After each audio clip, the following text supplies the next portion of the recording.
যিটো ভাৰতীয় ন্যায় সংহিতা হ'ল এই ন্যায় সংহিতাত এটা ডাঙৰ ক্লজ আহিছে যেটোৰ বিষয়ে মই আপোনালোকক আগতে অনুৰোধ কৰিছিলোঁ যে কোনোবা ছোৱালী সৰু বয়সত যদি বিয়াও হয় স্বামীয়ে যদি সেই বিবাহিত মহিলাগৰাকীৰ লগতো সেক্সুৱেল ৰিলেশ্যন কৰে তাক ধৰ্ষণ বুলিয়ে ধৰি লোৱা হ'ব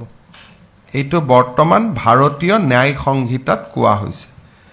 গতিকে যদি সন্তান জন্ম হয় তেতিয়ালেতো ই প্ৰমাণিত হৈ যাব যে নিৰ্দিষ্ট সময়ৰ আগতে বিবাহ কৰিলে নাম্বাৰ 1 বিবাহৰ পিছত যৌন সম্পৰ্ক স্থাপন কৰিলে তাৰমানে দুটা ক্ৰাইম তেওঁলোকৰ ওপৰত পৰিব অহা নৱেম্বৰ ডিসেম্বৰ মাহত বাল্য বিবাহৰ বিৰুদ্ধে অসম আৰক্ষীয়ে আৰু এটা অভিযান চলাব কিন্তু যোৱা এটা বছৰত অসমত বিভিন্ন এনজিও আহিছে আৰু অসম চৰকাৰে বাল্য বিবাহৰ বিৰুদ্ধে লোৱা প্ৰচেষ্টা কিমান ফলপ্ৰসূ হৈছে তাক চাবৰ বাবেও যত্ন কৰিছে গোটেইকেইটা এনজিওৰ ৰিপৰ্টত এইটোৱে আহিছে যে অসমত বাল্য বিবাহ বহু পৰিমাণে বন্ধ হৈছে সেইকাৰণে মই ভাবো যে যদিও পুলিচে একশন চলাব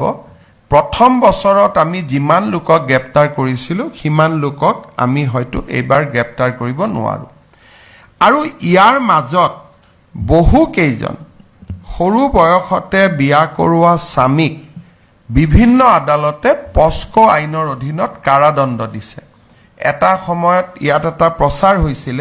যে উচ্চ ন্যায়ালয়ে আমাক বেয়া পাইছে আমাক কিবা সেন্সৰ কৰিছে এনেকুৱা কথা কিছুমান কোৱা হৈছিল কিন্তু তাৰ বিপৰীতে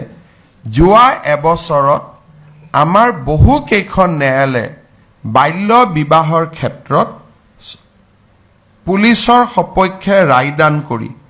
ইয়াৰ অভিযুক্তসকলক পস্কো আইনৰ অধীনত 14 বছৰলৈকেও কাৰাদণ্ড বিহিছে গতিকে মই ভাবো যে বোথ নেগেটিভ এণ্ড এফাৰ্মেটিভ দুইটা কাম ইতিবাচক পদক্ষেপো আমি লৈ আছো আৰু আইনী ব্যৱস্থাও আমি লৈ আছো আৰু তাৰ ফলত 2026 চনলৈকে অসমত বাল্য বিবাহ বন্ধ হ'ব বুলি মোৰ এটা